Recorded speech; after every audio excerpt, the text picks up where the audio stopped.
Güneydoğu illerimizi birbirine bağlayan E24 devlet karayolu. Şoförlerimizin deyişiyle İpek yolu. Bu yol Mardin Kızıltepe'den geçerek Bağdat'a ulaşırmış bir zamanlar. Kızıltepe ilçesi tarımda modernleşmenin ve tarım ürünleri ticaretinin önemli bir merkezi. Köyleri dahil haberleşme, elektrik, içme suyu ve okul problemleri tamamen çözümlenmiş. 40 bin nüfuslu Kızıltepe, sosyoekonomik gelişme açısından Mardin ilçeleri arasında birinci.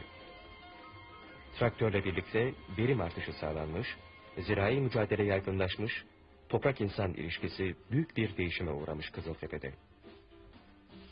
Kızıltepe Ulu Camii de bu değişimin içinde yer almış yüzyıllarca.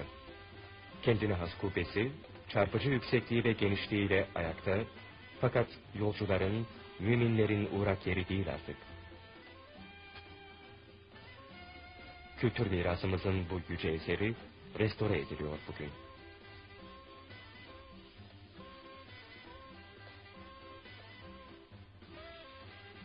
Taşlara eski nakışlar işlenir, kapılar sessiz bekler. Ve hızlı değişimin habercisi yollar, hiçbir şeyden habersiz yol verir. Araçlar ve yollar değişmiştir. Sürüler her zaman olduğu gibi geliş getirerek bekleşirler. Bir un fabrikası yükselir bu düzlükte ve yanı başında hayvancılığı daha verimli kılmak için kurulmuş olan yem fabrikası bulunur. Karma yem hazırlamak için hububat, çiğit, soya ve ayçiçeği küspeleriyle et kemik unu kullanılan fabrikanın yıllık üretim kapasitesi 16 bin ton. Fabrika, toprak mahsulleri ofisince alım dışı bırakılan hububatları satın alarak çevre üreticilerin zararlarını önlemekte. Hayvanları çeşitli hastalıklara karşı koruyucu ilaçlarla da zenginleştirilen karma yem, bu binadaki en modern makinelerle hazırlanır. Mardin ve çevresindeki mera hayvancılığını modern besiciliğe dönüştürecek olan fabrika 1977'de hizmete girmiş.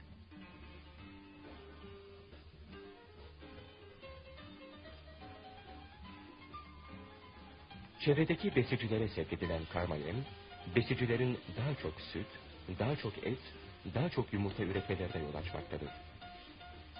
Hayvanların daha çok et, süt ve yumurta vermesi için hazırlanan karma yemler, kullanılması zorunlu yemlerdendir. Bu yemler sayesinde hayvanlar tek yönlü beslenmeden kurtarılmış oluyor.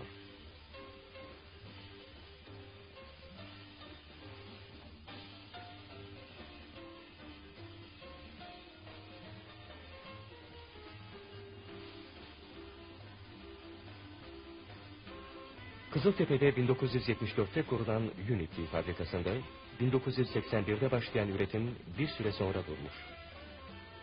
İşletmeci sıkıntısı çekilen fabrika 1984 Kasım'ından sonra tam kapasiteyle çalışmaya başlamış.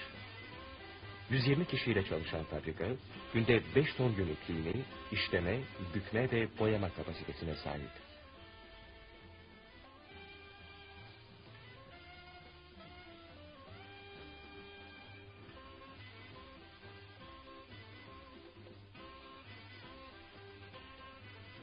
Hayvancılığı geliştirecek olan Mardin Et Kombinası da henüz inşa halinde. Zergan çayı, çevresindeki 9 köyü ağaçlar arasında gizliyor. Altın Toprak köyündeyiz. Modern tarım aletleriyle buğday ve mercimek üreten köy 40 hanelik. Günlerden Perşembe. Bu evde bir düğün var. Saat 1 sularında sofralar seriliyor.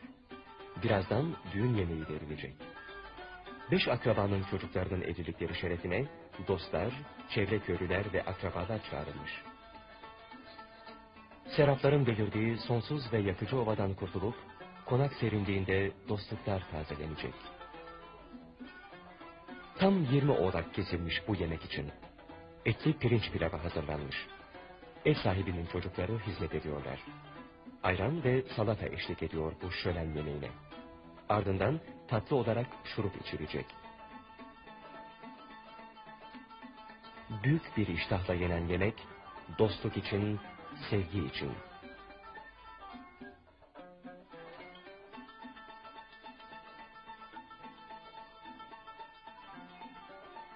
Büyüklü küçüklü kalaylı bakır cezvelerden oluşan Mardin işi bir kahve takımı. Kahve ikramı gün boyunca hiç aksamadan sürüyor. Özel bir kahve bu. Adı Mırra.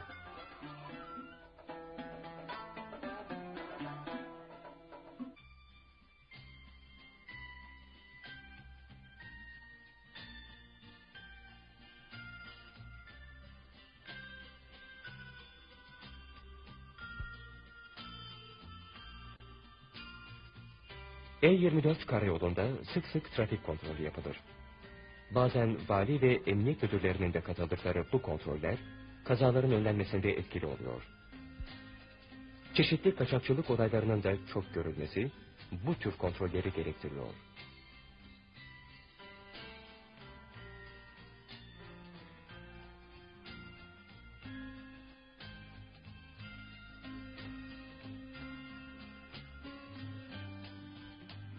Gece kontrolleri için görev yapan bir araç. Radarı var. Kalabalık ve dar olan bu yolda, can ve mal emniyeti için hız sınırını aşmamak gerekiyor.